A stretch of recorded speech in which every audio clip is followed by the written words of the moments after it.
Power on.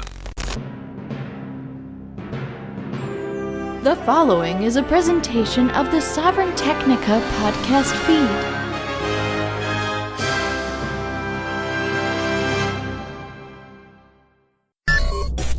Ooh, the man of tomorrow is here for a little something. You know what? I feel terrible.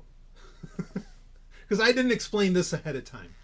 But I want to do something where basically it's a show we just talk about whatever the fuck is going on. You know, because things are just so off the rails these days. You know, I think you kind of need that. And I am being joined here by none other than Mrs. Ellen Sovryn. Woo! Woo! And I think I'm running with calling this like Sovryn Tech X. You know, and it just the X at the end means anything fucking goes. You know, and we just let it ride.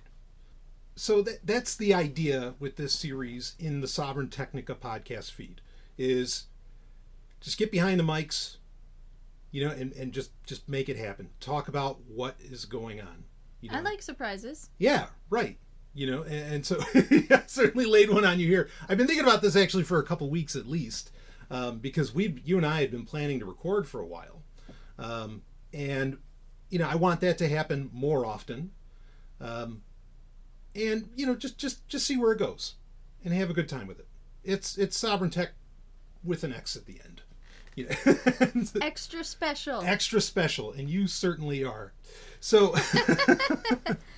Thank you. Yes. So let's talk about what's been going on. Oh boy, May has been a hell of a month. Of course, you are just the most incredible wife in the universe. And you give me like a birthday month. So You've done the same for me. Well, sure, but you know, we've been attending a lot of things. Go ahead. What do you got? Yeah, it has been a busy month. Yes. Celebrating your birth month. Yes. Yeah. And so, boy, what's the most recent? Oh, well, we saw Fast and the Furious 10. We saw the latest Fast and the Furious Just yesterday. Yes, and boy, that was a hell of a thing. We don't have to deep dive on that right now if we don't want. But what did you? So you myself and Rob, we all went and saw it. And I think Rob gave it a 6.5 out of 10. What were you feeling on that? Yeah, I agreed with Rob. I think 6.5 out of 10. But if there... I don't know if I'm giving anything away here, but let's Go just for say it. if they had succeeded in destroying the Vatican, it would have easily brought the score up to a 7.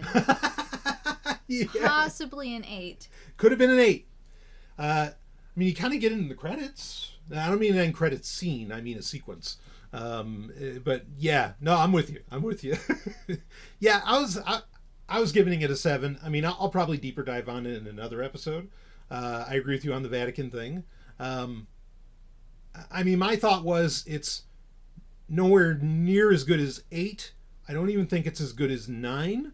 But it's certainly setting up for the next couple of films, and now we understand it's not just going to be 10, or it's not just going to be 11. There's going to be a 12 as well, apparently. So, I don't know, it depends on the money that this one does. So this is the beginning of the end for Right. the franchise. Right. What is it? The end of the road begins, I think was the tagline for it. So, but Vin Diesel is saying, no, this is going to be the end of the franchise. Like, it needs to get wrapped up. He even compared it to Tolkien. He said there's a point where Tolkien stopped writing. I'm like, yeah, okay. So we'll see what ends up happening. But I'll just put that out there that this is not the weakest film in the franchise, but it's certainly the weakest as late. But I still had a lot of fun. Still enjoyed it. It's still worth seeing. We just got to see the conclusions here. And hopefully we get those before the world ends, or who knows what. So... Anyway, speaking of other movies, I mean, we could talk about the other things that we've done lately, but speaking of other movies, let's get into this, because I know you wanted to get behind the mic. You had things you wanted to say.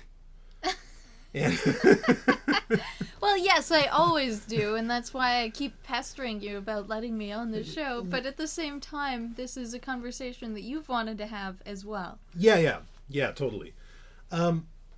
So, speaking of movies, about 2 weeks ago, as of this recording, they finally released well, I guess it's still a teaser trailer. It's so hard to fucking say because now what they do is 2 days or even a week before the teaser trailer comes out, they do a teaser of the teaser. And so what the fuck do you even call things anymore? Anyway, we have Dune Part 2 finally coming out. I think it's coming out November 3rd of this year, 2023. That date could change. Certainly the first movie's date changed often. But a couple weeks ago, they came out with a 2.5 minute or so teaser trailer for the new Dune film. Now, you and I went and saw, of course, we saw the first Dune movie, or Dune Part 1 of Denis Villeneuve's Dune. I wasn't the biggest fan of it. I had my problems with it. But anyway, Dune Part 2 is coming out. Now, let me ask you first, there's a bigger conversation to be had here, and it has to do with the books. Okay. But let me ask you what you saw of the teaser trailer for Dune Part 2. What did you think? Do you have thoughts on that? Did it excite you for the movie? What do you got? Yeah, so the biggest impression I got was that they really are excited to share with everyone the worm riding sequence. Mm-hmm, mm-hmm. And I get it. That's, probably one of the most visually stunning parts of the movie. Right. But they also showed some very significant scenes, but they were like very fast cut scenes. Yeah. And you could, I didn't even register what I was looking at until several seconds after I saw it. Mm-hmm. And I feel like after seeing that, I'm just hoping this is not a reflection of the movie itself. Right. Because there are some very important things that need to happen in the story in the second part of Dune. And if they're only proportionally giving it as much attention in the movie as they did in the trailer, then it's not going to be a true Dune story. But I feel like they had some of the major pieces there. I think I saw the Water of Life. Yep. Yeah, I think that was shown. Yeah. Yeah, I mean, I as far as trailer, it didn't excite me for the film. I didn't feel necessarily jazzed up for the next movie. I guess I agree with you. There's a lot of things within it, and I'm sure there's YouTubers who have completely broken the shit down and this is this, and this is this, and good for them. But my only hope is, because I saw a lot of it, and I'm like, wait, what was that? What was that? What was that? I think I knew what most of it was. But my hope is that this movie is going to be very weird, and that the quick shots we get in this trailer are indicative that, oh yeah, they're going to go into strange territory. But they might not. They might keep it very placid. My number one concern with the first Dune film by Villeneuve was that it wasn't weird enough. They didn't explain anything. Yeah, and they really tried to normalize Paul and his family. Yeah.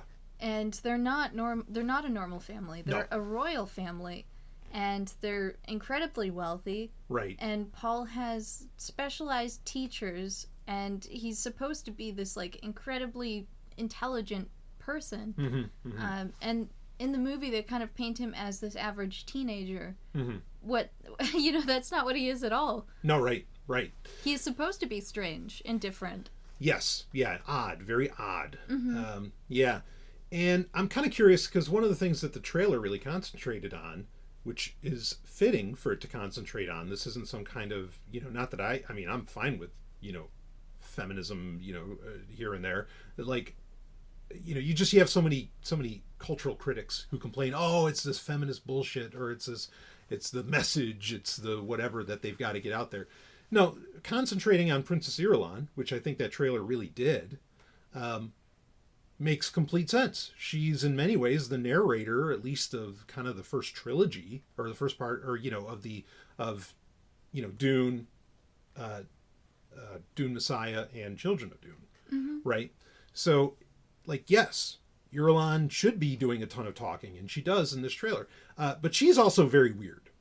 She's also, she's a trained Bene Gesserit, right? There's so much. I guess I'm kind of hoping you get some of that. The weirdness needs to get spread around. And I think that's a great point that you brought up, that I haven't really heard a lot of commentators talk about. But part of that is due to most of these people don't even read the books, or if they do, they only read the first one. Maybe. Another thing, the trailer did show off a lot of Zendaya, which was another major criticism of the first movie, was the way that the marketing campaign around the first film was done. You would think Zendaya was like the hero of the story, like that she was the big deal, and she was barely in the film, not even 5 minutes. So it seems like they're trying to rectify that a bit, which, okay, whatever. Nothing wrong there. But I think, do you have any other thoughts you want to share on that? No, continue. Yeah, I think that the problem of nobody reading the books really speaks to what you want to speak to. Or at least I think it's pointing in that direction. Now, I had talked about in a Q&A recently, and I basically said that, or here was my comment. I said, or kind of the conclusion I came to. I said, whoever's making something Dune related, or if they're making like the Dune movie or a Dune TV series or whatever the fuck they're doing. In this case, it's Denis Villeneuve, who's very talented as a director and writer. I want to sit him down and say, do you have the intention of making God Emperor of Dune into a movie? And if they either go glassy-eyed, or they say, what the fuck is that? Or they say, no, I have no intention of doing that. I say, fuck you. Like, then you don't get it. Like, you don't understand.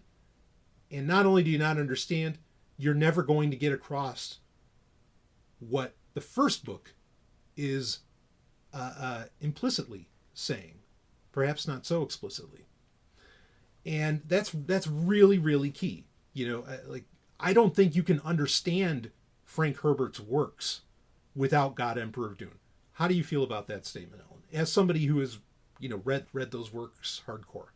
Yeah, so I think there are plenty of people who have read the first book of Dune, and I think that book sales can reflect that. Like, yeah, sure. You go into Barnes and Noble, and there's all new print editions of Dune. You know, they have new covers and everything. And I think a lot of people have made it through the first book, if not maybe the second one. But definitely the numbers drop off as you get onward in the series. Yeah. And as far as whether or not you can understand Frank Herbert's work just by reading the first one, I think the message essentially is there, but it's a foundation. And that book is really foundational leading up to the God Emperor book.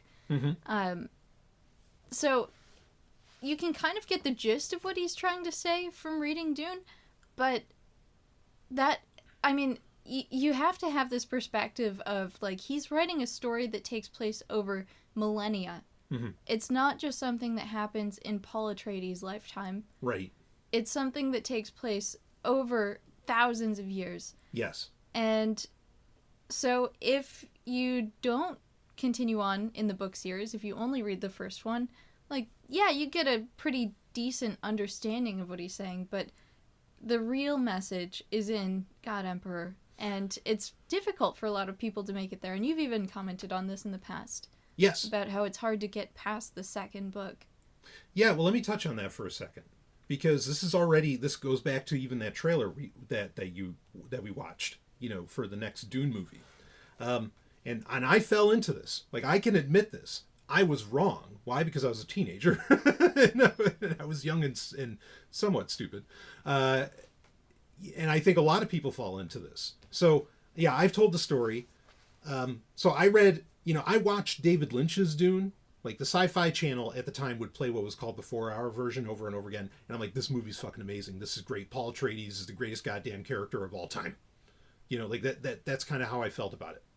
And so I get inspired to actually read the book, you know, read the original Dune novel. And I do so. Well, and again, I'm in high school. We're talking, I'm like 15, 16, something like that. And I'm going, wow, this is amazing. Like, this is the Bible. This is so cool. Then you get to Dune Messiah. Much shorter book, you know, and you go through it, and what you effectively find out, spoiler alerts, folks, these books have only been around for decades. Okay. What you effectively find out, not just in Dune Messiah, but also in Children of Dune, but what I started figuring out in Dune Messiah, like, so they want to kill him off. And Paul effectively realizes, no, I need to let this happen. I need to die. I'm not the good guy. Like, Paul has this realization, and in Children of Dune, like, it's a full-on, you know, the preacher gives the whole, like, explanation about this and everything, right?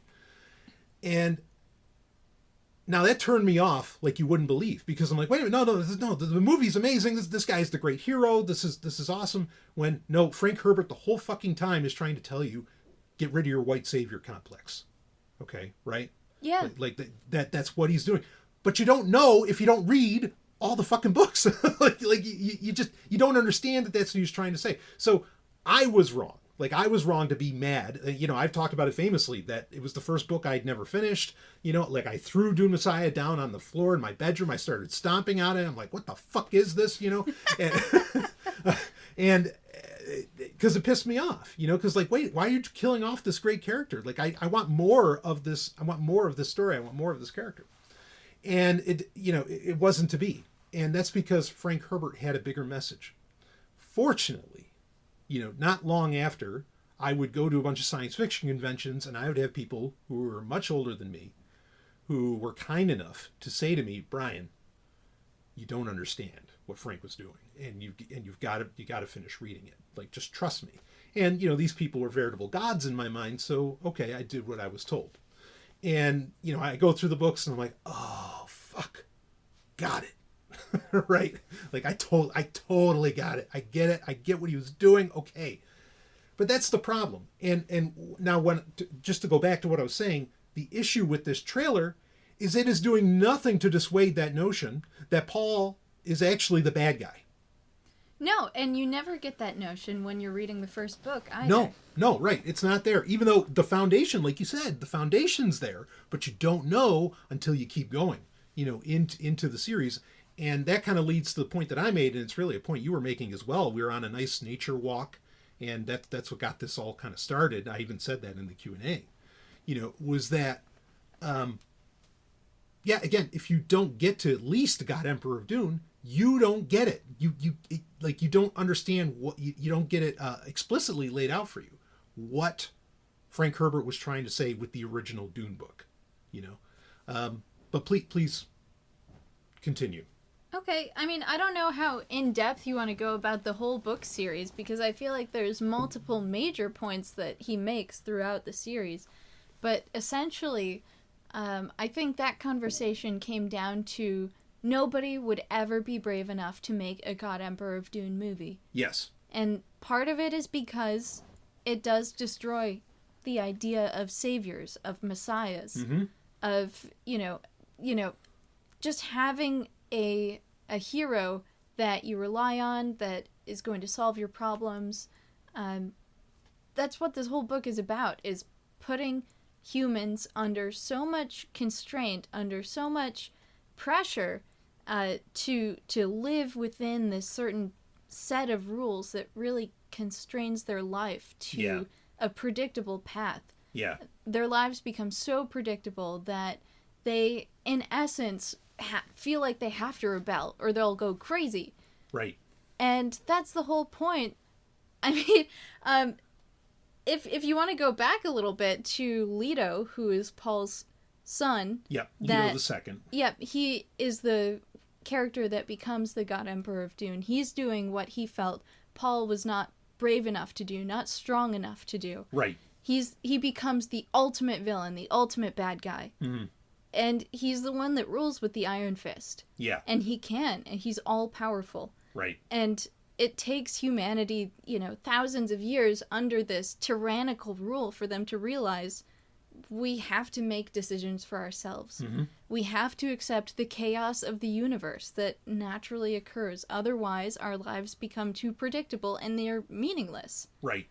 Now, the foundation for this, that you beautifully, years ago, when you read this and we were talking about it, that you picked up on, the foundation is in the very first book. If you got to walk without rhythm, right? Yes. And you won't attract the worm. Mm-hmm.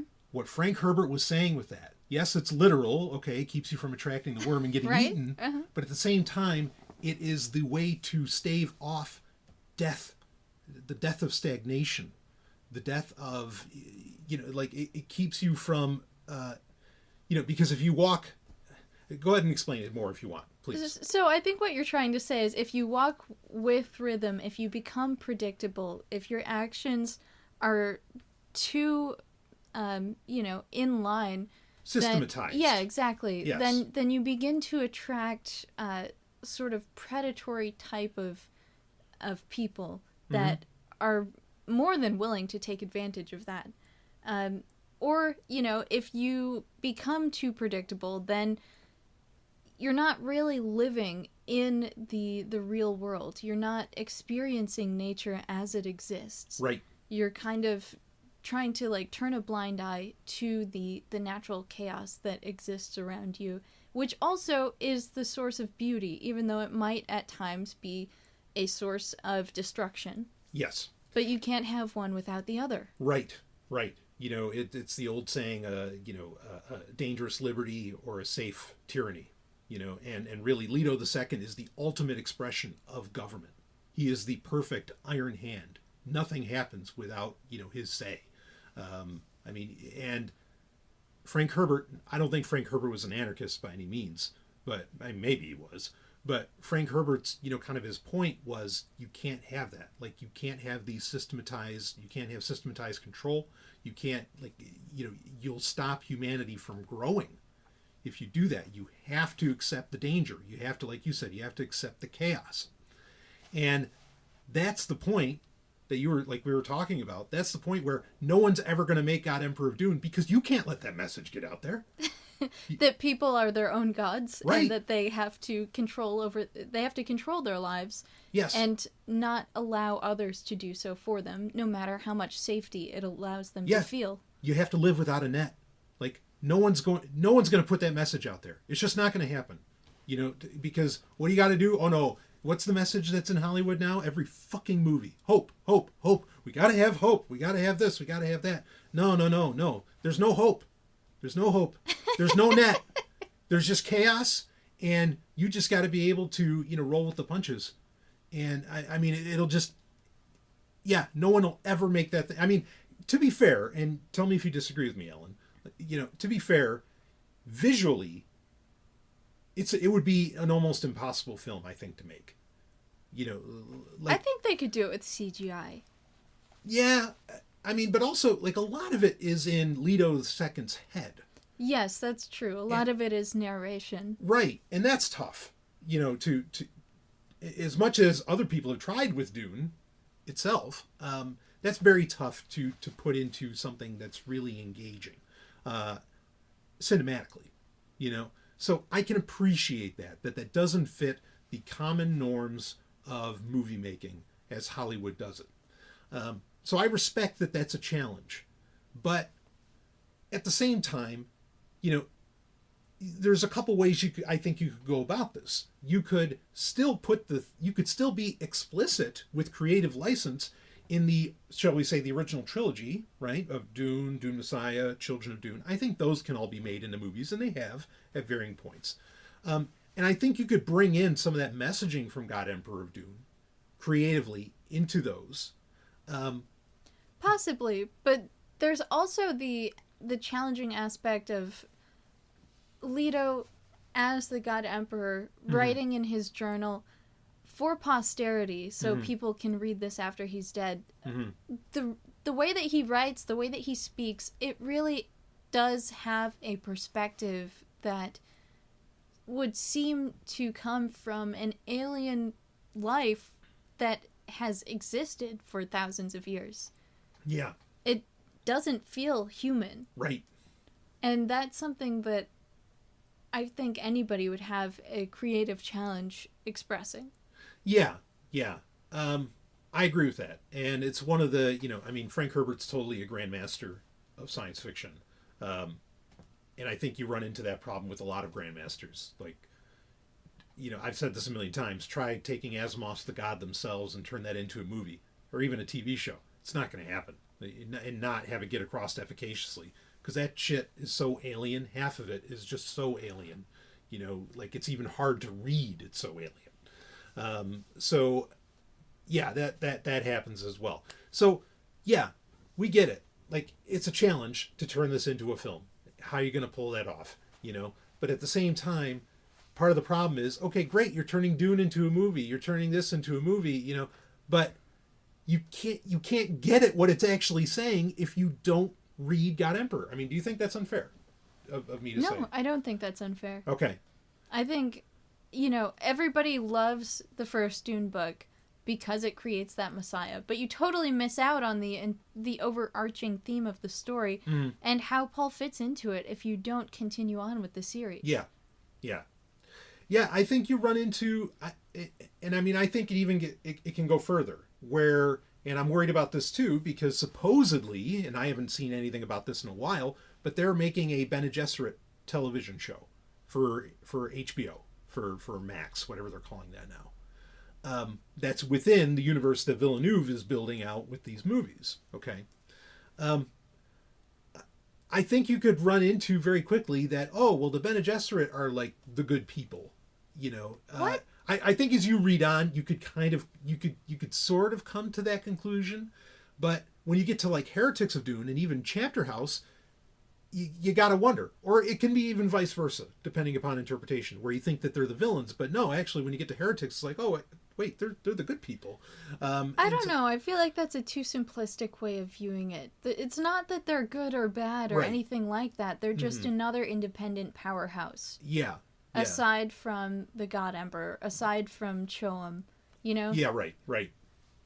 Yeah, so, but it just speaks to the point that if you don't read the original canon, like, you're going to get confused, and you're going to come up with these narratives that fit very nicely in Hollywood entertainment, but are bullshit in the light of what the author intended. Yeah. And so it's a problem. And I thought you bringing this up was brilliant. I was like, yeah, no, you're totally right. Like, this is a massive problem. This is a story that people need to hear. Yeah. But I doubt that anybody is brave enough or would have the funding to create a movie out of the Dune story that presents that philosophical challenge to people. Yeah. Well, again, I don't think whatever the powers that be, and it's plural, there's not just one. I don't think they'd let it out there. Like that. That's way too independent thought. Well, I think part of what brought this up for us initially when we were, when we first started talking about this was we had went to the local Barnes and Noble, and oh yeah, there are plenty of copies of the original Dune, like you mentioned, plenty of copies of, well, I mean, at least there were some copies of Dune Messiah. There were some copies of Children of Dune. They were even selling it like as a trilogy set, right? But then you're looking around, you specifically, Ellen, you're looking around, you're like, well, where's God Emperor? Like, where are the other books? And we found one copy of God Emperor. We found one copy, and it was taking up the whole shelf, wasn't it? Like a whole aisle. It seemed like almost that it was all Dune books, but it was all the same goddamn book or the same three books. I mean, I'm kind of glad these weren't on the shelf, but even Brian Herbert's books were barely there, were barely represented.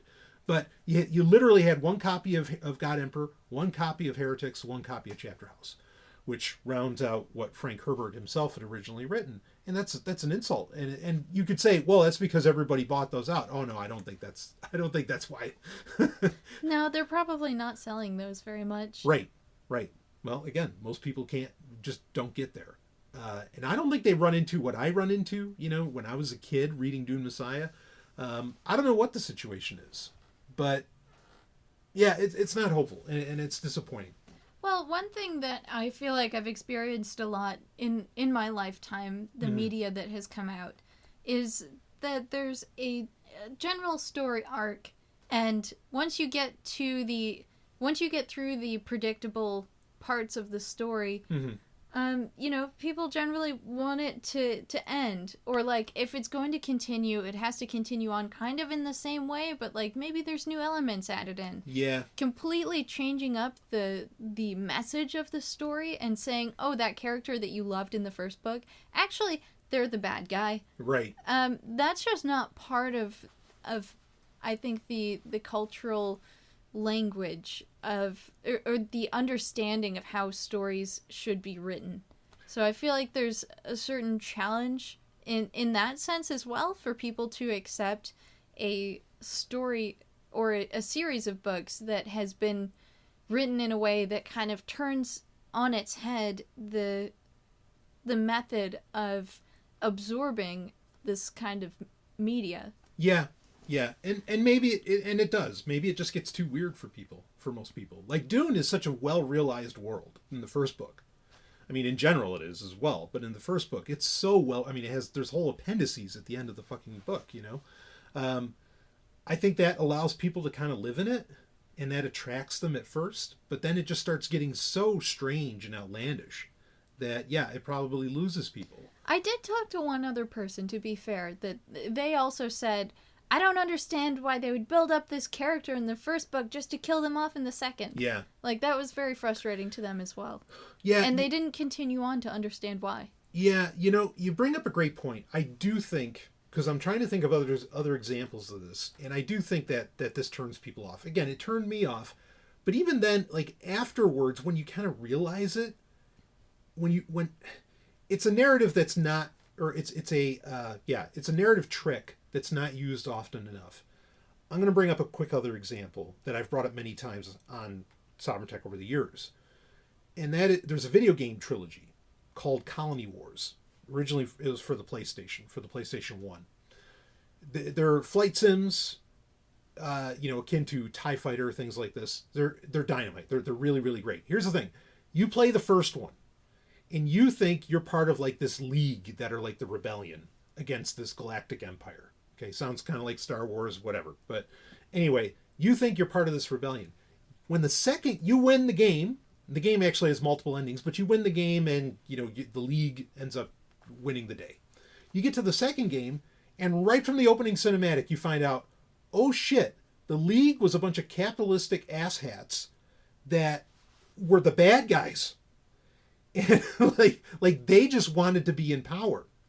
And you had no idea. And the Empire was actually, in charge of like bringing peace and everything. And the second game is all about you trying to like push the league back and kind of retake your homeworld and all this stuff. Now that's all political nonsense, whatever, and we're anarchists and who gives a shit. But the point being is I loved that when I found out, like, whoa, I was playing the bad guys the whole time. That's great. Like, I thought that was so cool. But maybe what worked in that sense is there was the inverse. Not that, I mean, I thought, well, I guess, no, it's not the inverse. Because I thought I was the hero in the first game, but then you find out in the second, no, you're not. But it's the same thing where you end up getting more context after the first one. Yeah, but I think that turned people off because that series didn't go past 3 games.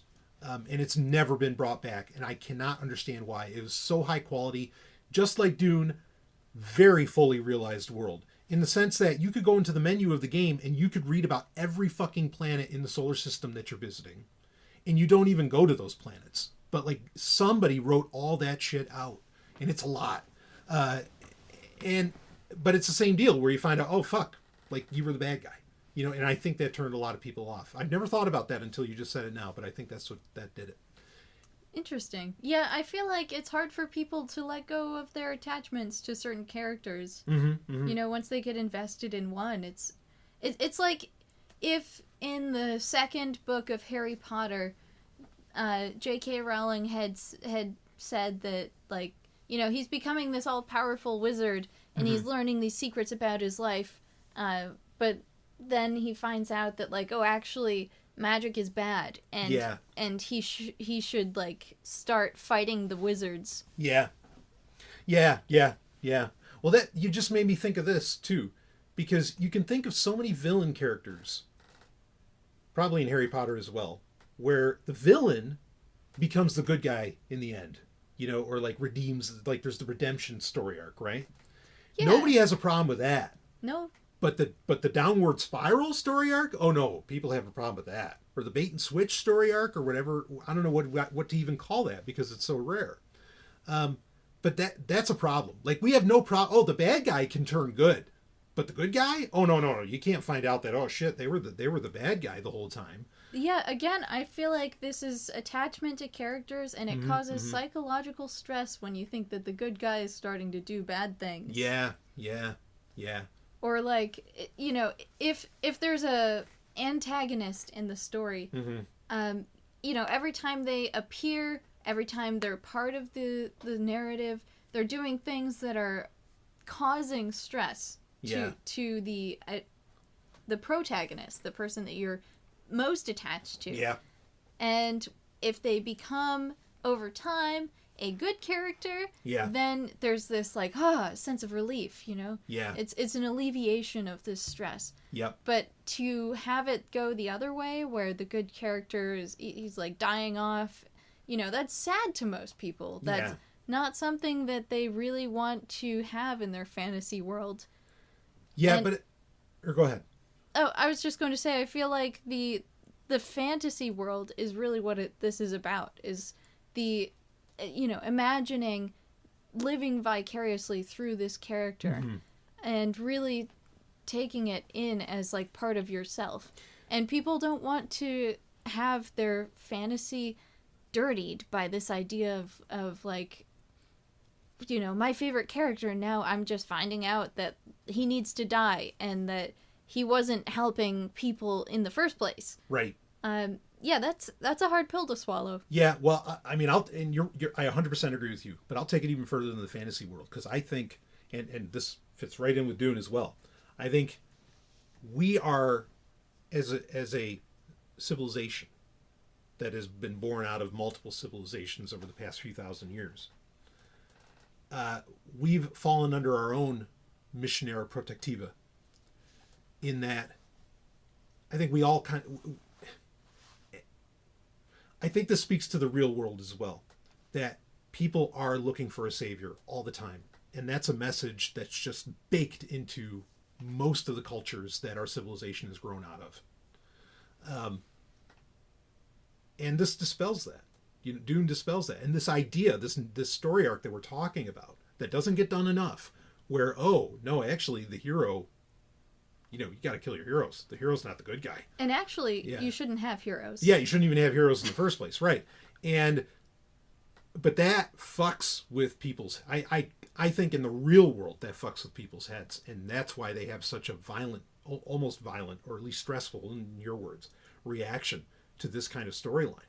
Because, no, they need their heroes. They need their savior. And I mean, this is why people fall into politics, right? Like, this is why they no, Biden's got to win because I need my hero, or whoever, or even if it's the idiots who voted for Trump. Talk about that story arc. But even if it's not a hero, even if it's not an individual, it's some idea, like, no, we need the police to protect us, or like, no, we need to pay taxes so that we have the military. It's something like that. And the God Emperor of Dune character completely dispels that idea. Yes. I mean, that whole story is a message to you to become the best that you can be, so that you can handle anything on your own without relying on anyone else. Yeah, or at least minimizing, reliance, I guess. But just becoming creative, strong, resilient, and unpredictable. Right. Just like the rest of the world. Because this idea of safety that we all live with every day, with our smartphones, with technology, with our jobs, it's all a fantasy. Yes. No, you're completely right. It's all a fantasy. Something, this reminds me, speaking of another author who wrote ridiculously long books, I think this has always been something that's been kind of misunderstood, and maybe she even misunderstood it herself, that being Ayn Rand. Because her fiction was, so hyper individualistic, right? Like, you got to be the individual, you got to be the best individual you can be. But her message also explicitly was, you're not, if you're not at your best, you're no good for everyone else around you, that you like, kind of that you care about. And so she was almost saying, and again, I don't think she even realized she was saying, she hated the we, right? That's to the word we, that's totally Ayn Rand. But she was kind of admitting, like, no, like, the value in being our best is that we're at our best for the others around us as well, But she would never say that. No, she would never say that. I don't think she realized what she was saying, but that message is there. And because we all kind of, we all get by often enough on the kindness of strangers. That happens a lot, whether we realize it or not. Yeah, agreed. Yeah. I wouldn't be where I am today if I didn't have support from others who cared about me. Exactly. But to return that in kind, I think it behooves us to be our absolute best, and to respect and understand that the universe, even, that we live in, it can be a mean and nasty place, and not to attribute emotion to it, but it's inherently chaotic anyway. And to survive and to appreciate and enjoy it, you have to integrate that chaos. Yeah, and I feel like that's something that most people have not gone through the existential dilemmas to really truly understand that life is such a gift. Yes. The universe is not built for life. It's designed in such a way that, it is complete chaos. There is no real design. I mean, it operates based on certain basic laws of physics, but the fact that life exists at all is truly a miracle. Yeah. And why should we not enjoy it while we're here? Why should we not live to the best of our abilities and absorb as much as possible? And the fact that people have created these safety guards in order to live longer lives, safer lives, more comfortable lives, really excludes a lot of the exploration that I feel like one would be compelled to undergo if they had that understanding of just how fragile life is. Yeah. And this idea of safety and protection kind of being, a fantasy, because like I could get into a car accident at any point driving down the road. Yep. We could be hit by a meteor, Yes. Next week. Yes. And it doesn't matter one way or another what you do to protect yourself from those things, because the world is going to throw something unpredictable at you. Yeah. And I want to kind of blame a little bit. I want to blame science fiction a little bit, ironically, with some of this problem, because you're completely right in everything you're saying. And the irony is, people want this sense of safety, but then they treat this planet like shit. And they don't understand that the Earth is an oasis in a desert of darkness and death. It is an oasis. It is a small one. And life, and this is where I have the problem with science fiction. Because science fiction, or even scientists, are like, oh yeah, there's got to be alien life everywhere. There's got to be this. What the fuck are you talking about? The way that the universe is set up? No way. Like this is a meat grinder. This universe we live in. There might be life on like thousands of other planets, millions even, but they are so far away because the universe is so big that we have absolutely no chance of making it there unless we somehow can travel through wormholes. Right. Okay. Yeah, and that's fair. But even if it's on millions of planets, that's nothing compared to what the scope, the size, the scale of the universe, of what the universe is. That's nothing. This universe is designed to destroy. And it does. It destroys so. I mean, as much as it promotes life, it wipes out so much. And to I think my point is science fiction taught people that, oh no, there's alien life everywhere. Oh no, we'll build spaceships that can survive all this stuff. No, we can sit down with a goddamn scientist for 10 minutes and tell them, how would you design a starship that could go to even, let's say, Mars or whatever. And the first thing they're going to talk about, well, there's this radiation out there that's ready to fry your ass, and we don't know how, the best thing we can think of is having a water tank surrounding the starship. And no science fiction shows off a water tank surrounding a starship when going around. They just think, oh yeah, we'll just put metal plating on and that's fine. And shields. Right. And shields. Yeah, or shields. And what the fuck is that? Where did you come out with, really, what elephant ass did you pull that out of? Because it'd have to be that big to come up with that kind of nonsense idea. And so science fiction has as much as I love it, and I know you love it, Ellen. I mean, we're diehards. We're science fiction sweaties on levels almost undreamed of, even by authors just decades ago. Okay, but at the same time, the harsh reality is all of that stuff is make believe and very hard to do. You know, like yeah, I want the Star Trek future as well, but it's a pretty good chance that ain't happening. You know, right. I mean, and even the writers of Star Trek, as technically minded as they were, and Satan bless Michael Okuda and Denise Okuda and all them for writing the encyclopedia and even doing the math of how the nacelles work on the Enterprise D and everything. That's amazing. But at the end of the day, they had to make the conceit that, well, the Vulcans actually gave us most of this technology, you know, because they don't have, I mean, they're just writers. They don't have a fucking clue on how to make this shit happen. No one does. No, right. No one does. You know, I mean, the most honest explanation in Star Trek is the Klingons. What happened? A ship crash landed on their planet and they reverse engineered the technology and they probably killed the entire crew. You know, and like, okay, now that makes sense. Like, I get that. Okay, that's intellectually honest. But everything that Starfleet does is horse shit. Right? And I love it. Make no mistake, I love it. But it's crap. And it has sold people on this idea. Don't worry, we'll figure it out. It's all right. Yeah, the Earth is going to crap or whatever, but it's fine. The Vulcans will come down, or we'll build starships, or, you know, don't worry about the Van Allen belt. Don't worry about this stuff. We never talk about that. We don't explain it. It's the deflector dish and have a good day. Right? But that's not the reality. And so what bothers me is that all of it, and I love the message of positivity too, but people treat this planet like crap.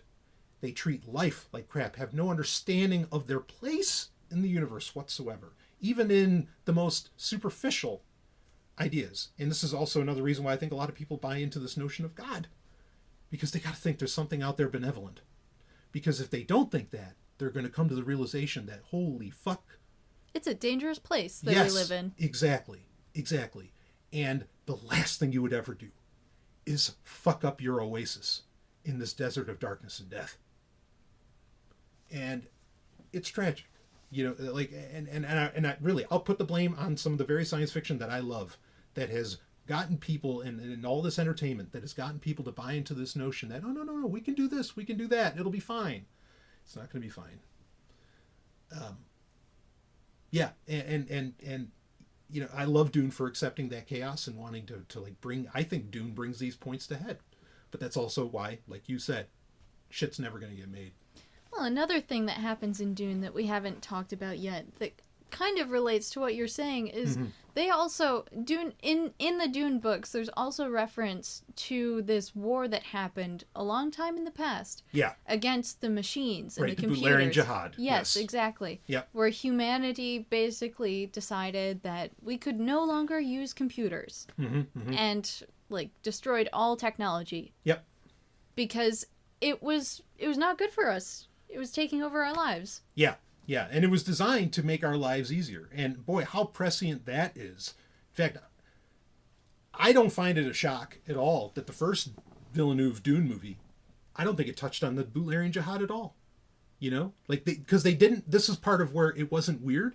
They didn't explain the mentats. Sure, they showed one, and his eyes, you know, blinked like someone having a seizure or something. Yeah, well, I was going to say like a lizard person, but all the same, they didn't explain that at all. And that's one of the most important fucking things to explain. Yeah, like, why do these human computers exist? Right. Well, probably because no computers exist. And there's a reason for this. You know? And that's another message in Dune that I think is so beautiful and so powerful, in that, no, because the Bene Gesserit do that. I mean, there's different groups that do it in different ways. You know, the Spacing Guild does it through drugs. The Bene Gesserit do it in their own way. I mean, they all kind of use the spice, I guess. But yeah, but they do it more so through discipline and training. Right. And you have the Mentats. They basically said, okay, if we want to be an interstellar species, we have to take our human biology. And even, you know, I mean, I guess the Bene Gesserit wouldn't necessarily say spirituality.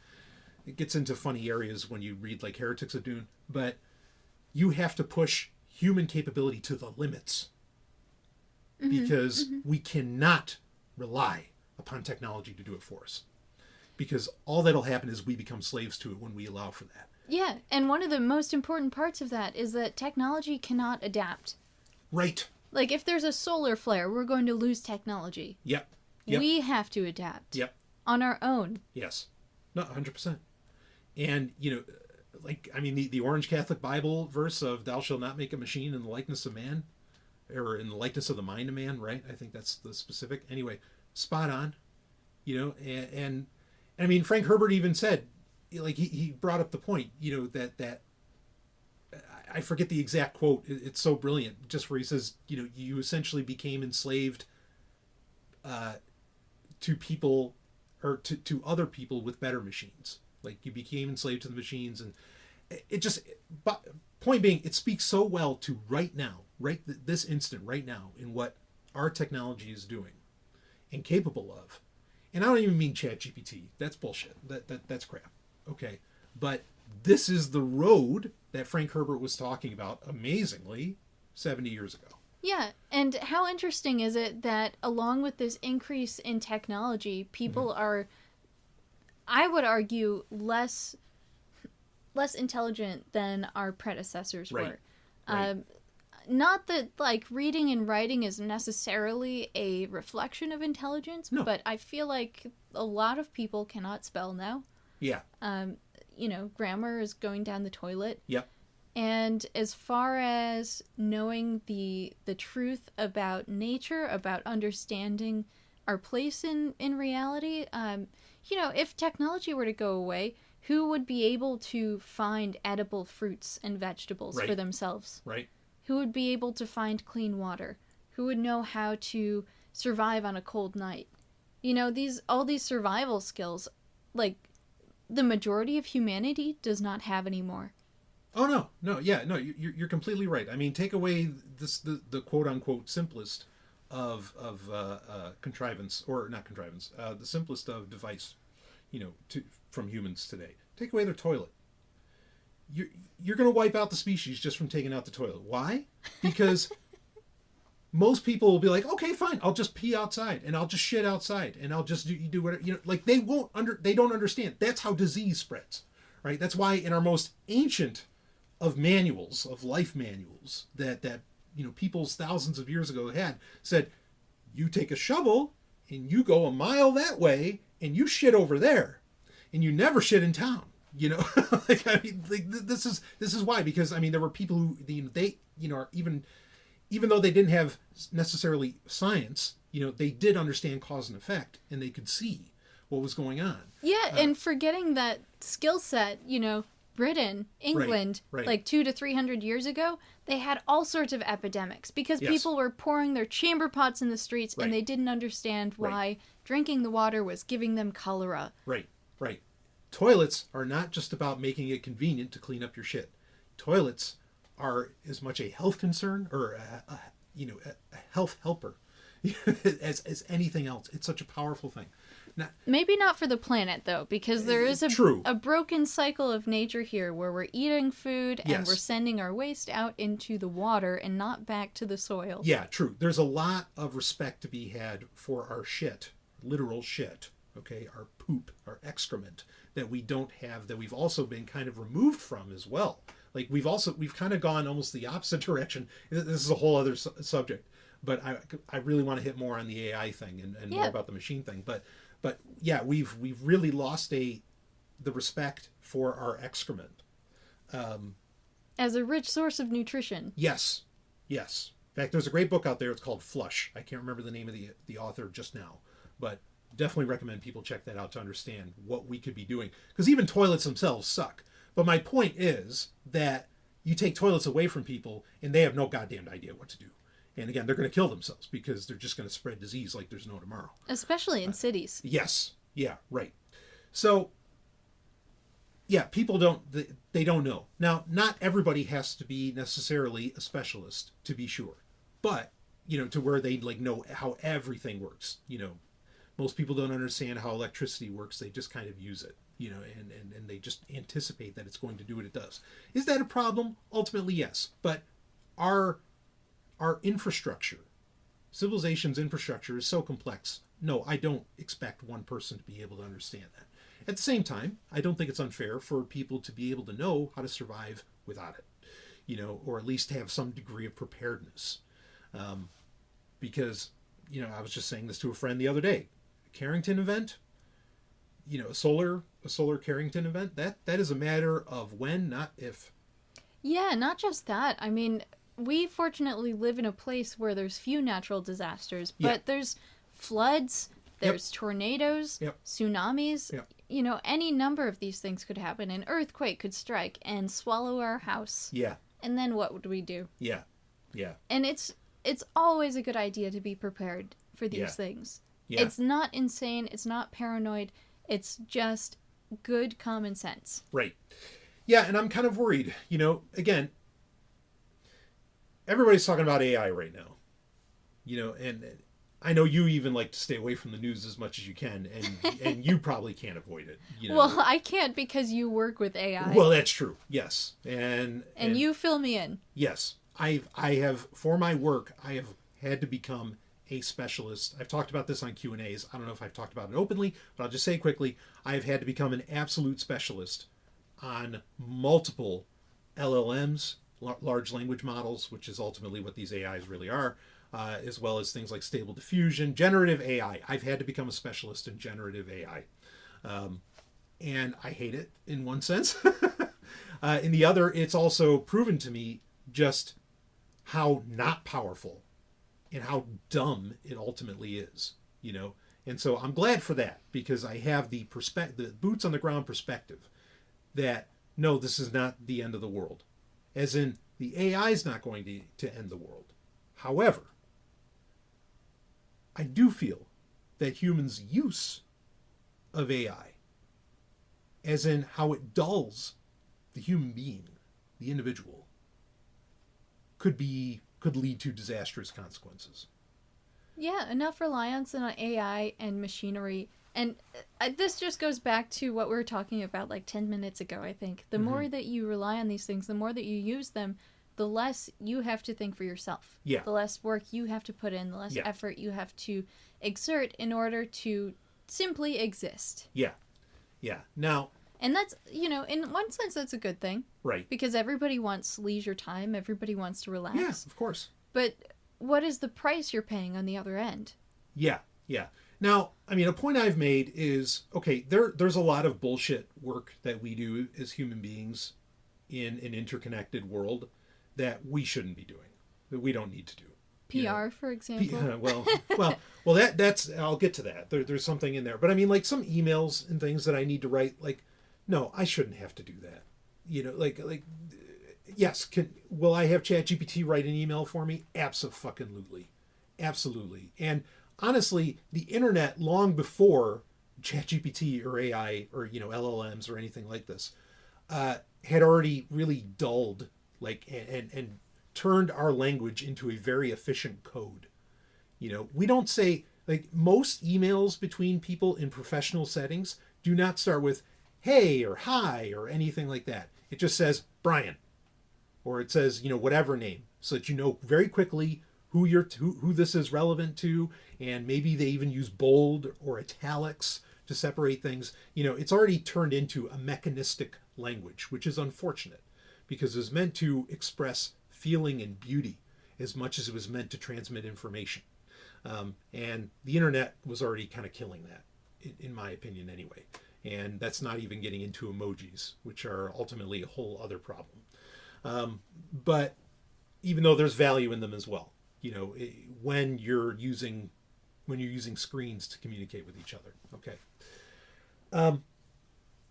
But yeah, so there's things that ChatGPT, that these generative AIs do that are wonderful, are great, and no human should be doing. As Asimov said, if it was, if a machine can do it, it was beneath the human to do anyway.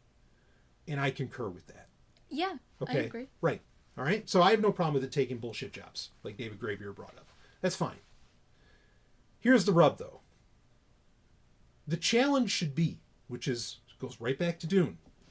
The challenge is not to, when you develop this technology, is not for you to become lazy.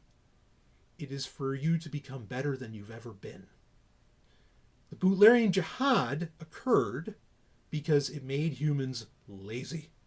The machines took over because humans became lazy in Dune. Okay? Really, what generative AI should do, it is a challenge for us to be that much better. We should not be impressed by whatever horse shit that ChatGPT spews out when we give it a prompt. There's nothing impressive about it at all. And if you do find it impressive, then what's really, is it actually impressive? Or do you just suck as a human being? And I'm inclined to believe it's the latter.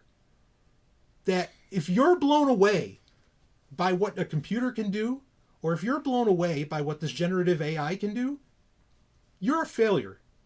I know that's harsh, but I'm just saying, like, no, you suck. Maybe you should work on your skills instead. Is that what you're saying? Yeah. It's like, no, if that impresses you, you're not very impressive. And I know that's kind of harsh, but I think that it's funny too, because also there's, we were just talking about kind of like survivalist kind of concepts. Can you survive without this? Can you do that? Whatever. You have a lot of these like conservative prepper types who are all scared to death that ChatGPT is going to take over the world and all this crap. And it's like, no, man. Like, if you think that this is, you're part of the problem if you think that this is impressive, because you're completely misinformed. You don't understand what's actually going on, and also it just shows, again, if you think that this can take over the world, it just shows how pathetic of a human being you've become, because you think that this can happen. What do you got? Yeah, I think what you're trying to say is that AI can't create anything original. But No. what AI can do is it can take things that already exist and mix them up in a way that seems new. Yes, it can vomit. And essentially, it could put anything onto the internet and make it sound real. So this is, I guess, an era where having sources that are well vetted is more important than ever. Because you could be reading something that sounds like it was written by a human and sounds like it's based on something real. Yes. But it could be written by an AI, completely fake. Right. Totally. Yeah. So here's the thing. An AI, a generative AI, ChatGPT, whatever. It can't cook.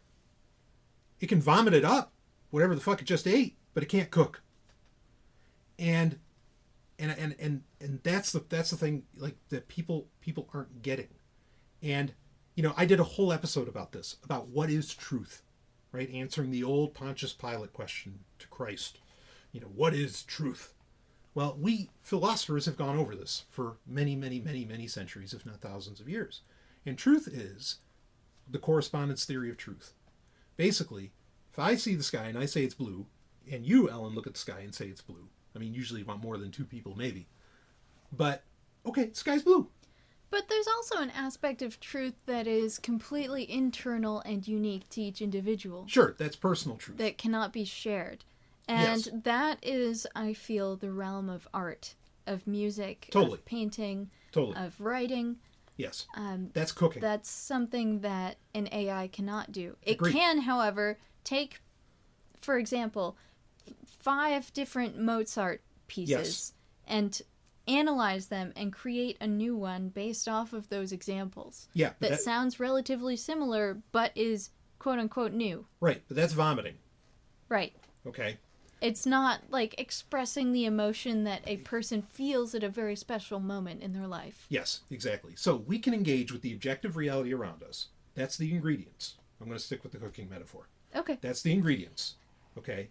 We can put these things together as human beings into new things, into emergent things with emergent properties greater than the sum of their parts. Okay, that's cooking. And we create a dish. So we can do that. But you're absolutely right. Every computer on the planet is completely reliant upon human input. These large language models anyway are completely reliant upon what humans have created before. It is not creating anything on its own. It's just not. You know, even if like there was a big story a couple weeks ago where generative AI created a song supposedly by Drake, and it sounded a lot like Drake, and it freaked everybody out because, well, you know, okay, it's not a great song, but yeah, that sounds like something Drake would have done, you know, would have written, and it was a quote unquote original piece, but it's not an original piece. It's still copying Drake. It's still vomit. You understand? Like it's yeah, you can't send a computer or an AI out Right. into the wilderness and say like, make me a song that expresses the grandeur of the Yes. sunset over Yes. the Grand Canyon. Right.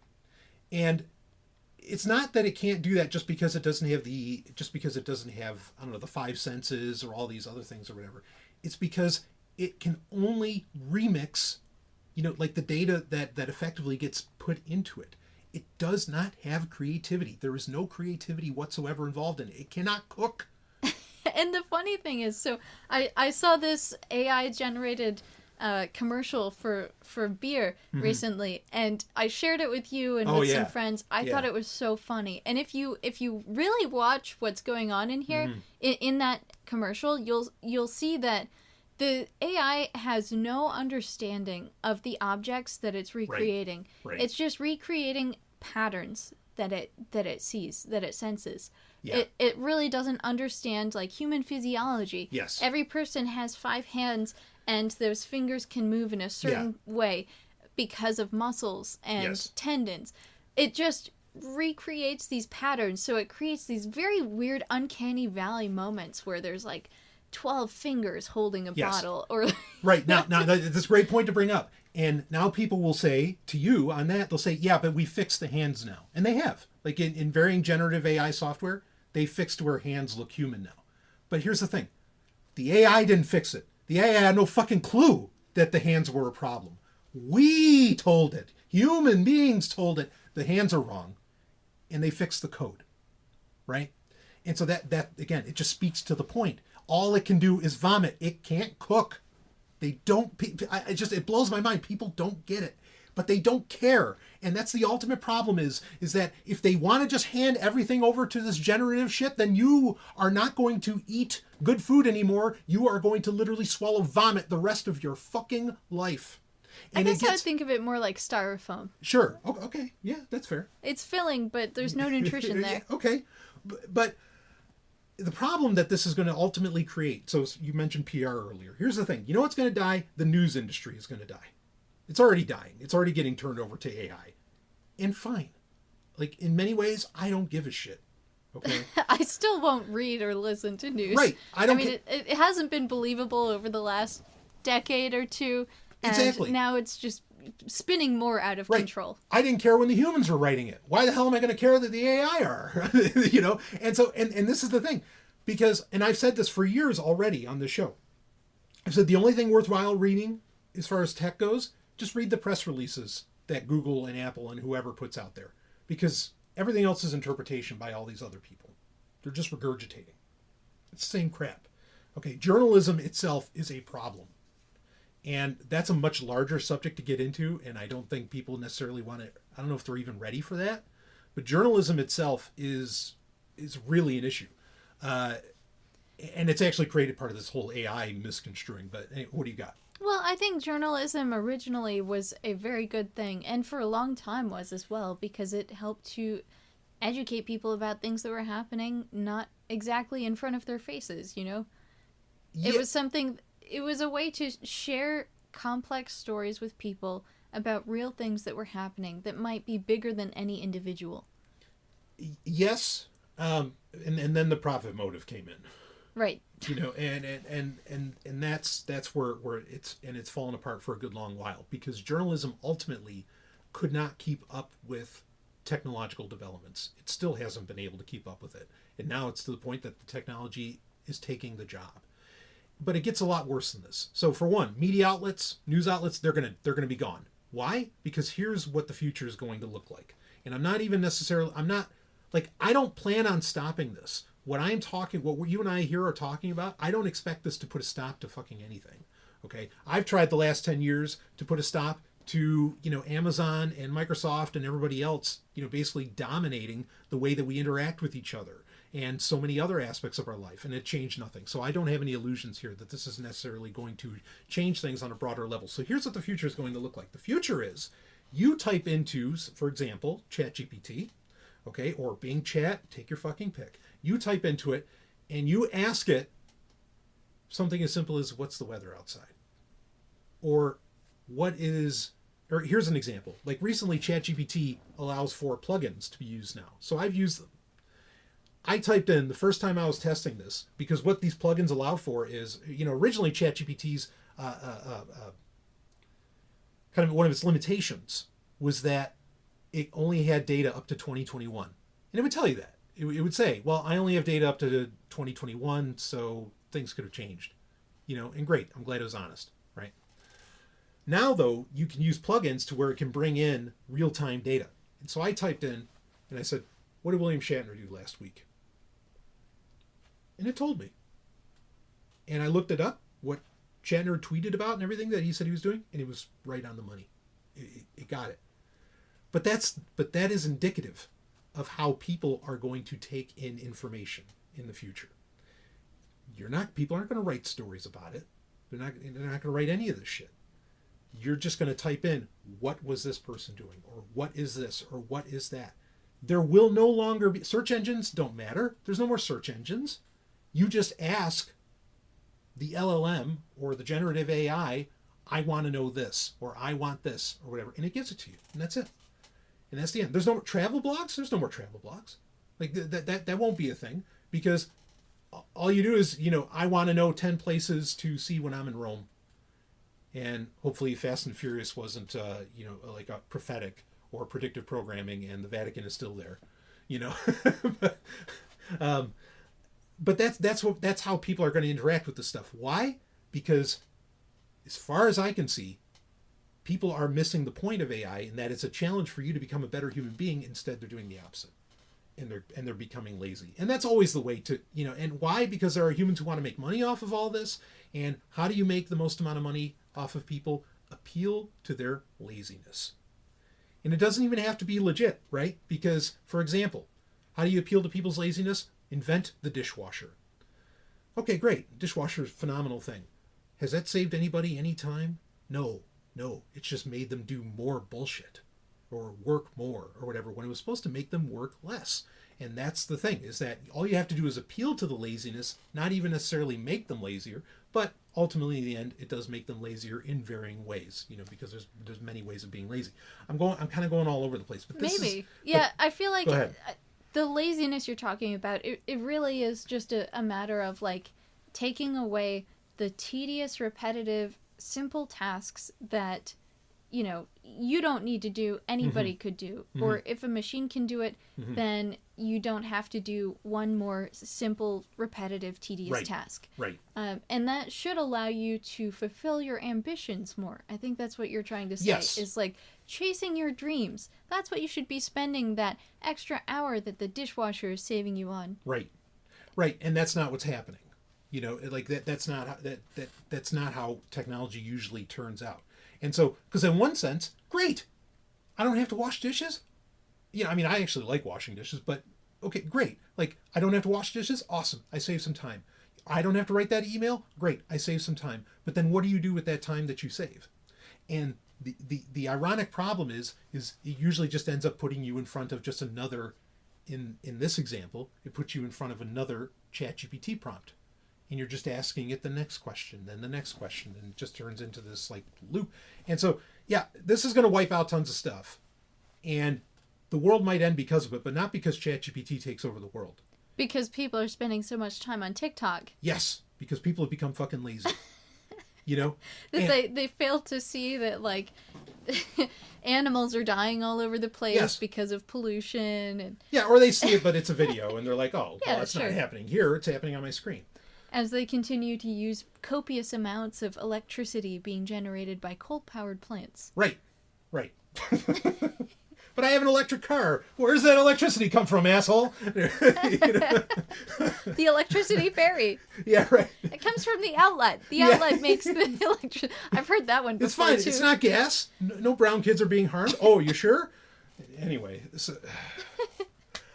Yeah, so, in fact, this gets to... Do you have anything more you want to say on this?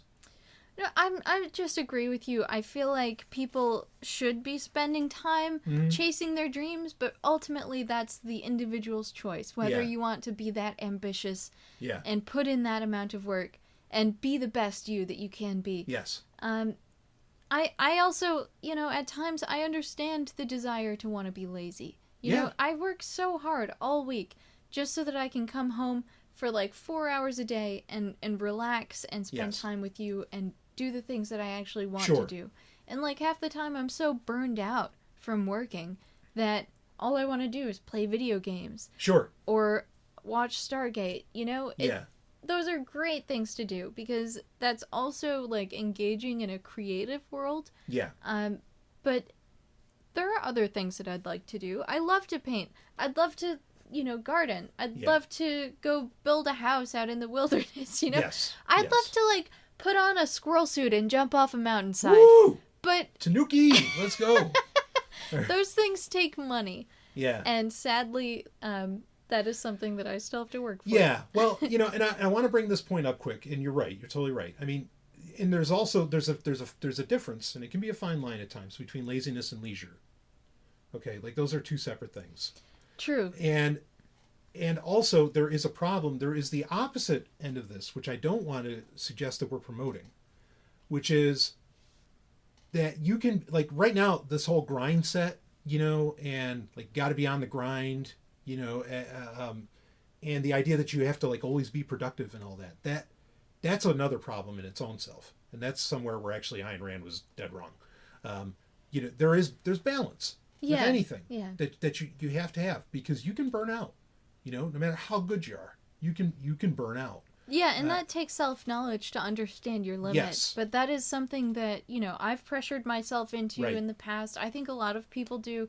Right. Though in general, society's coming to understand that burnout is very real. Yeah. And that, being on the grind all the time is not necessary.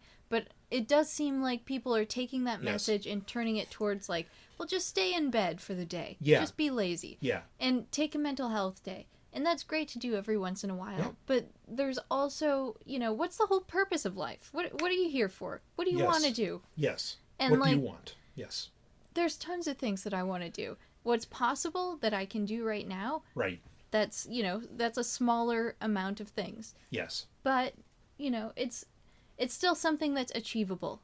And it just takes that mental energy and effort to be put towards that direction. Mm-hmm. It's a matter of willpower and where you're going to direct your efforts. Yeah. And whether it's going to be towards spending more time on YouTube or spending more time, playing with your pet or just like enjoying the sunshine. Yeah. There are plenty of things that you can do.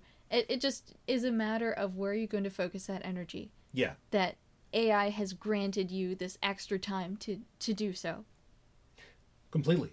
And what bothers me, and I know we kind of set a limit on ourselves of how long we were going to record for, but I want to get this subject in because this has been a major source of frustration for you, and it speaks to a major, I think, so much of what we've been talking about. Okay. Let's talk about social media for a second. Bane of my existence. Great. Yeah, okay. Bane of my existence. You want to talk about laziness? Doom scrolling, or just being on social media. Laziness. Okay. I want to talk about this. So, we have, with the quote-unquote death of Twitter, okay, because, here's part of the problem, right? It's like, oh, so I don't have to take time writing that email? Great. I have more time to do more on social media. Fuck. Yeah, and that's right. also kind of the fault of social media for, like, capitalizing on humans' desire to interconnect with other people. Sure. And it's, like, twisted it into something that is all-consuming. Yes. And, like, if you're not on social media, if you don't have a lot of followers, if people don't see or hear what you're doing or saying, then does it really matter? Yeah, okay. So there's a couple points here, okay, to get into. One is that we have a massive problem where, since we're on social media, we go through our lives, and this speaks to the burnout that you brought up, that I think is absolutely real and happening across the board with people, whether they admit it or not, or if they have the awareness or not. We spend, most people, not necessarily you and I, but most people spend most of their time living their life as if they have to constantly promote their personal brand. Because you're on social media, not you, but the royal you. People are on social media, and because they're always on, they're always thinking about how I'm presenting myself. They're never taking the time to do that self-check-in, like you were talking about. What mental health day? What, you take a day off from work, and you're just posting pictures of what you're doing on social media all the time and all this stuff? People don't realize that they're ultimately, they're not really taking a day off. They're still working, because they're still trying to sell themselves to everyone else around them. Not just around them in the immediate sense. No, all around the world, which you're not meant to handle mentally. No, okay? And the hard part about that, too, is the more time you spend on social media, right, the more you get trapped into that style of thinking. Yes. Without even realizing yes. it. It limits your vocabulary mentally. Oh, I've had people say to me, straight to my face, in the real world, it's not like we were on Instagram or on a screen or whatever. They said it face to face to me. Man, your personal brand is so on point. And it shook me at first. What does that mean? Right. It shook me at first. And I wanted to say, I'm a fucking human being. I'm not a personal brand. Like, I'm just walking. What the hell are you talking about? And I guess it's a compliment that you're yelling about the same sorts of things all the time. I guess it was meant to be a compliment, but they're like, you're so consistent with it. Like, I'm just me. I'm just doing me. I mean, it shook me so hard. Yeah, but you're not becoming absorbed in other people's lives. You're not being influenced by them. And that's why you're so consistent. And maybe, boy, don't let that, don't get that genie out of there, or don't get that secret out. Because then people will be like, well, how can I be really great, have a really great online presence? Just be just live. But the thing is because then that's what people will do. And I'm terrified that they're going to do this. Let me just get to my point. Let's get to the ultimate point of this that I want to bring up, because it's something that you've experienced. Okay. And that is, in the past few months, ever since Elon Musk took over Twitter, we have realized, or if you're willing to look and even read the stories, if you're still willing to read the news, we have realized the absolute danger potential of social media and how you don't really control it. And I mean, there are so many things we could spend all day talking about, all the things we've learned about what is wrong with, frankly, the internet at large, but at least social media, based upon what's happened with Twitter in the past few months. Okay. And what do people do? Instead of saying, hey, maybe this whole social media thing's a fucking bad idea. Maybe this is harmful to me even. Instead, what do? They don't go to Facebook. And I'm glad they didn't go to Facebook. Like that clearly did not happen. And awesome. Okay. They don't go to Mastodon, which, okay, maybe that would have been a little bit better, whatever. Like, they didn't leave social media. They just, even though they didn't go to those platforms, they just try to find another one. And what I'm really surprised by is that nobody's talking about the elephant in the room. And this is what you've experienced personally. And that is, everybody's running to Snapchat. This is weird. And look, I listen to so many tech podcasts. No one ever talks about this. Everybody's like, they're going to Blue Sky. Oh, they're not going to Mastodon. It's like, well, where are they going? They're never talking about, if people are leaving Twitter, where are they going? And Snapchat has never come up, not once.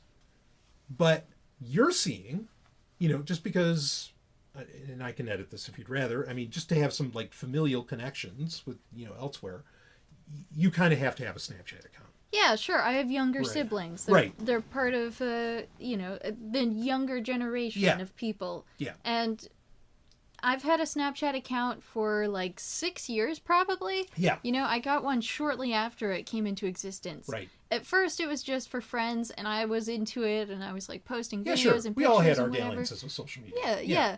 But then after a while, I started to feel like, you know, I need to pull away from social media.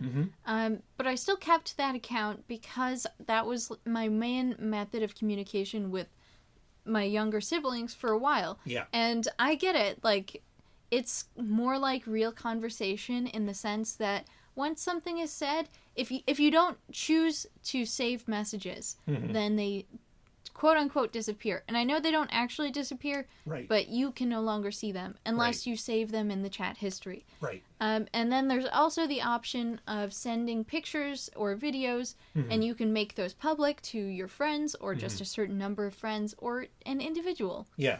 And it's, you know, it's a cool model for social media. It's a little different than the others, in that it's more limited, but also allows for media. It's like, you know, Twitter, but less of a widespread thing. Anyway, so Snapchat is its own unique animal. What I've noticed over the last few months of just having this account and not having the notifications turned off, which is starting to feel like a mistake, is that literally everyone that has ever been in my contacts list from this phone number that I've had, even though I've changed phones numerous times, over the last decade, pretty much, people that I have known over the last decade, they are all getting Snapchat accounts, and I'm getting notified of it, even if they're no longer in my contact list. Yeah, so just in the past, 3-4 months, there's been this massive influx that you've seen. Yeah, now, I mean, I don't have a Snapchat, so, you know, I couldn't see it. But you started saying it, and I was, you know, and I listen to you, and I care about what's going on for you. So, of course, I keep track of this sort of thing. And then suddenly I'm like, wait a minute. Snapchat's suddenly advertising hardcore in the App Store and on the Google Play Store. And this is on devices, this is everywhere. It was universal. It's not something that was just happening on my device because you said Snapchat. You know, that's not how to get an ad as the first ad you see on those app stores. That's not how that works. You pay millions to show up there, okay? And it shows up for fucking everybody. It's on purpose, all right? That's how that works. You can look that up. It's not conspiracy. It's nothing. Okay. So, and then suddenly, in fact, recently, Zelda, of all goddamn things, Nintendo did a deal for the new Legend of Zelda game with Snapchat. And it's like, whoa, where did this come from? And again, the part that bothers me almost the most, well, there's a bigger part, but the part that bothers me is all the tech commentators that I listen to, none of them know that this is happening. None of them are talking about it. You know, they're all talking about, oh yeah, Twitter's dead, everybody's leaving. But they're not saying, well, they all just went to Snapchat. Now, so there's that, first off, to bring up. But the big problem for me is nobody learned their fucking lesson. They're like, okay, yeah, Twitter's gone, and I don't want to bother with Facebook. Well, I'm glad at least they learned that.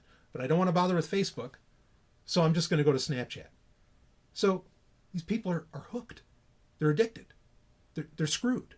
You know, this is not leisure. This is the laziness. And they all just, I just got to find the next fucking thing that hopefully some of my contacts list is available on.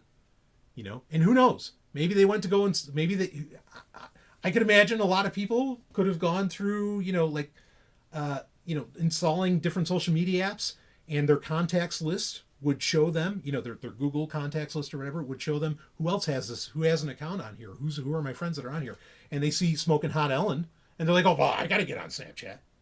You know what I mean? It's like, but the weird thing is, some of these people I haven't talked to in 7-8 years. And I would say this to you too. I'd be like, oh, this guy's on Snapchat. Why is Snapchat telling me this?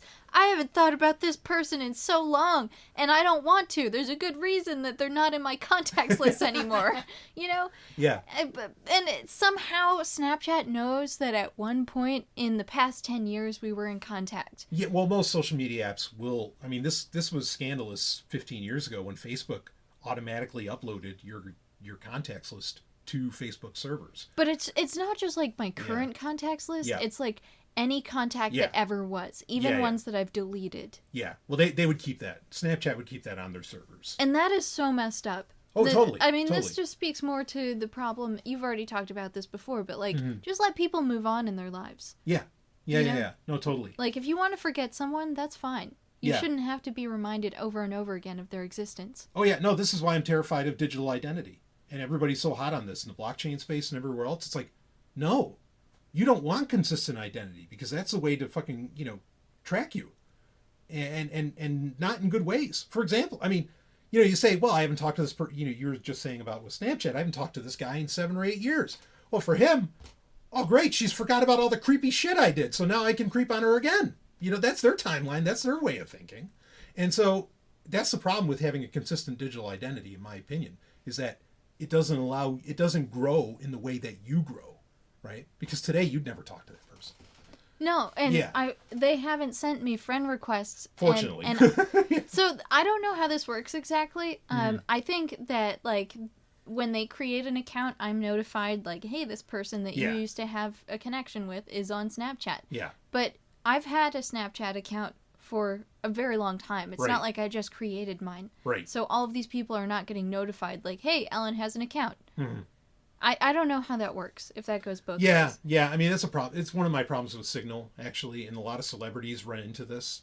People are like, why do celebrities use iMessage? Because iMessage doesn't fucking alert people when you suddenly install the app or connect on it, Signal does that, where Signal will tell everybody in your contacts list, hey, I'm on Signal. And, I thought and Telegram did that as well, but I know there's some people yes, who've Telegram created... can do that, but you can, I think on Telegram you can turn it off. Oh, nice. But That's anyway, a good feature. Yeah. It's good that you can turn it off. Yeah.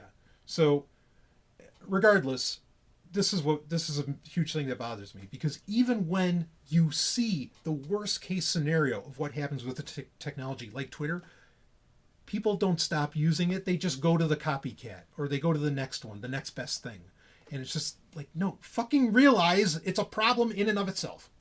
And it has to go. There is no. It's just like saying, it's like, well, what are we going to do for what are we going to do for defense? If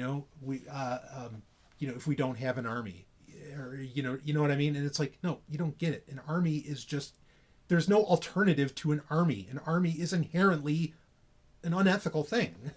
and so this is what I kind of hope for people with social media, was that they're going to realize, no, actually social media in and of itself is a problem. Decentralizing it doesn't solve it. Going to Snapchat doesn't solve it. Doing all these other things doesn't solve it. But that's their answers. They just go to the next platform. And yeah, it seems like people are moving towards smaller and smaller circles, and maybe they'll eventually go back to, like, the public boards, like you talk about, like bulletin boards. Yeah, exactly. Early Yeah. in computer history. Yeah, bulletin But board systems. I just want to comment on what you were saying about how no tech journalists are reporting on Snapchat's growth. Yeah. And I wonder if that's because these tech journalists are, like, old people who don't have Snapchat accounts. Oh, it's a whole other problem. And all these people who are getting Snapchat accounts, or who had them for, the entirety of Snapchat's existence, they're all young people. Yeah. Very young. No, you're 100% right. You're completely right. And this speaks to...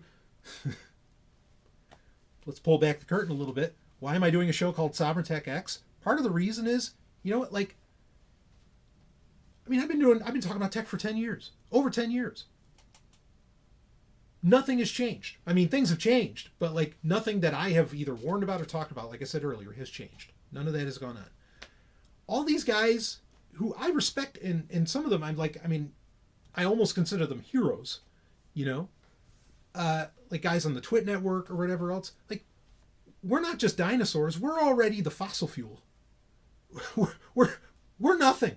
You know what I mean? Like our ship has so long sailed.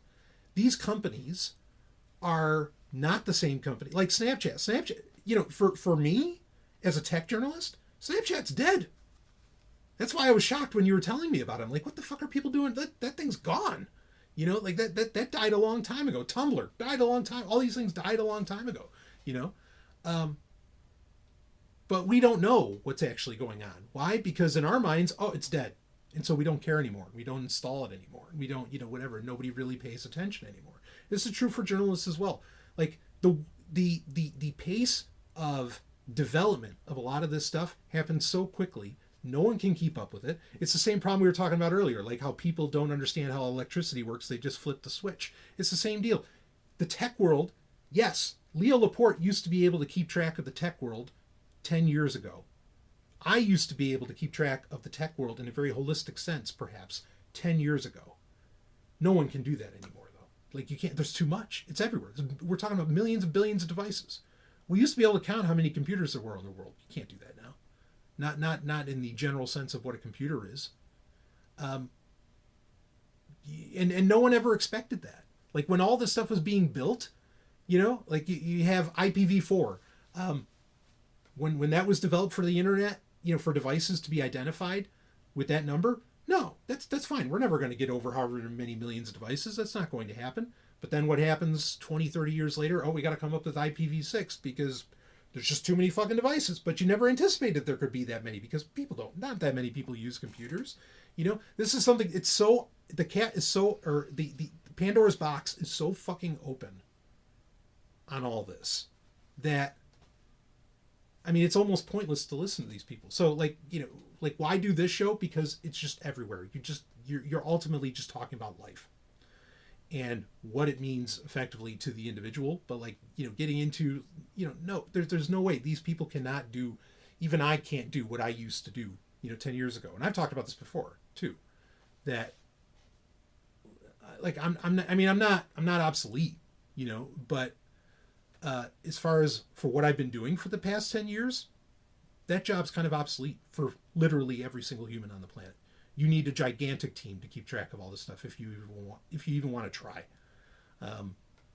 I was watching a video earlier today, Linus Tech Tips, one of the biggest tech YouTube channels out there, if not the biggest, got valuated for $100 million. They were going to buy it out. Like, this company was going to come in and buy it out. That's how big of a deal that this is. He has over 100 employees. He's not doing it on his own. It looks like he's doing it on his own on YouTube because he's the face that you see and that you've seen for the past 10 years. He's burned out. He's done. He's like, yeah, guys, I'm not going to be the CEO of this anymore. I'm walking away. I'm going to become the chief vision officer, whatever the fuck that means, and I'm finished. Why? Because he knows he can't run this shit and keep an eye on everything at the same time anymore. The world doesn't work that way. Nobody can see all this stuff happening.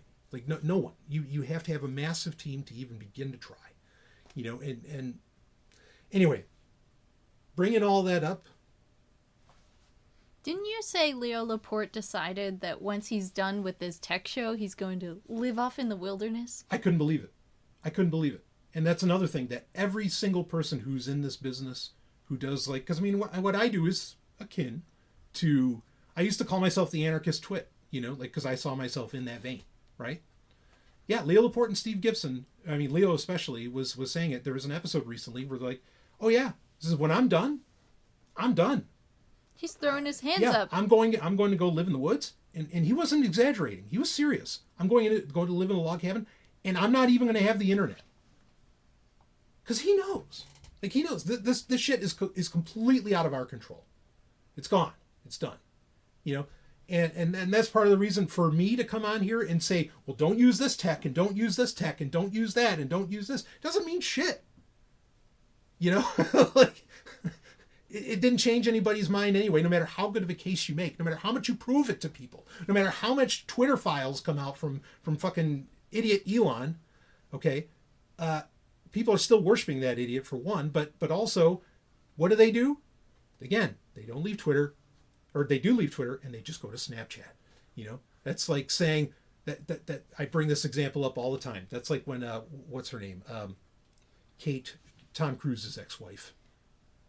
Kate. Oh, Beckinsale? No. Yeah, not her. Anyway, when she said, Kate there, oh, I'm so glad I'm out of that Scientology cult and back in the loving arms of the Catholic Church. It's just like, what did you do? You didn't change anything. You traded one cult for another.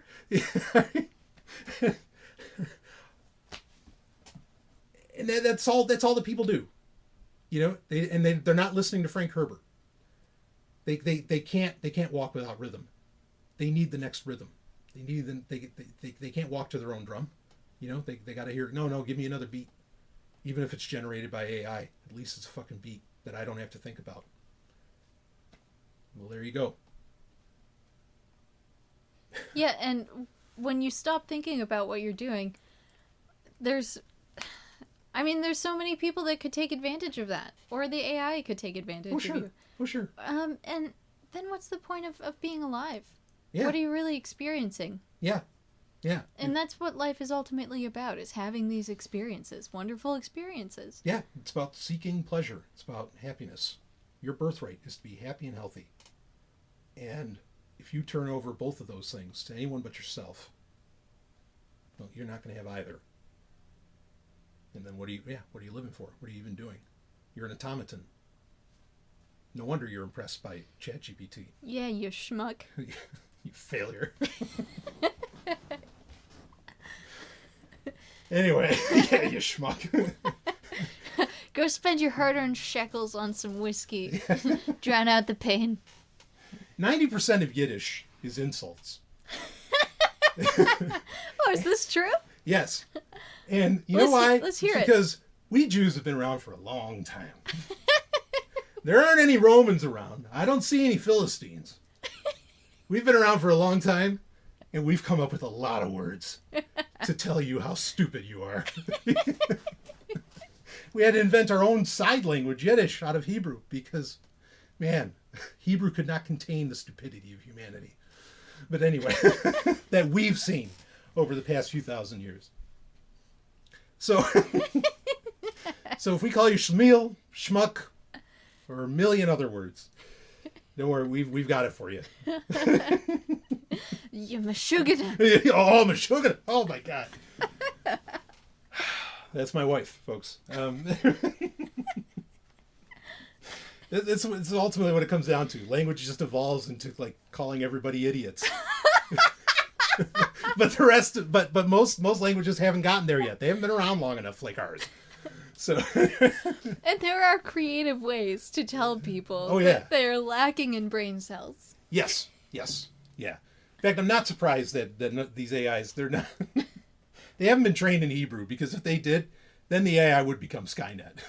It's like no, everything is horrible. You humans are so dumb.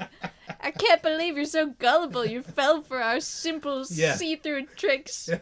I've thought about this sometimes. It's like, when you read Torah and the Tanakh, and they take out all you're left with is the vowels. They don't put any of the consonants in. And I'm like, that's because if you actually put all the vowels in the right place, or if you put all the consonants in the right place, the whole thing is just saying, you fucking moron. What the fuck were you thinking? Why did you do this? Why did you fuck that camel? Why did you, and that's all that it's saying. What do you think those weird bumps are? Right. That didn't come from your wife. Yeah, or when you put when you put the consonants in the right place, it's just like in Hitchhiker's Guide to the Galaxy. You get to the end of the universe, and it just says like, what did the wall say? We apologize for the inconvenience. Yeah, we apologize for the inconvenience. That's all that it says. That's all. The whole of Torah is we apologize for the inconvenience. Look, we know you spent 40 years in the desert wandering. You suffered. You went through all these trials and tribulations, and we apologize. Yeah, we apologize. You fucking idiot. So, all right. I think we should leave it at that. We had other stuff we were going to talk about, but I think this turned into... I think we should end it here. You think our story's complete for now? For now. But there's more. More Sovereign Tech X to come. Yeah, we didn't cover any of the stories we originally planned we were going to, but I think we should just do that, again, very soon. Yeah, why not? We're always together, so the microphone's right there. Yeah, and we ended up having a lot of fun. Yeah. So, all right, everybody. I hope you enjoyed it. If you didn't, if you'd like to lodge a complaint, you're a schmuck. We apologize for the inconvenience. Genesis the mailbox is full. Yeah, right. But you can email if you really want to at q22@nwo.red, because I ain't on social media, so you're not going to hit me there. Anyway, And we will see all of you woo, Woo! on the other side. Wait, we do that again? Let your flames of fury burn.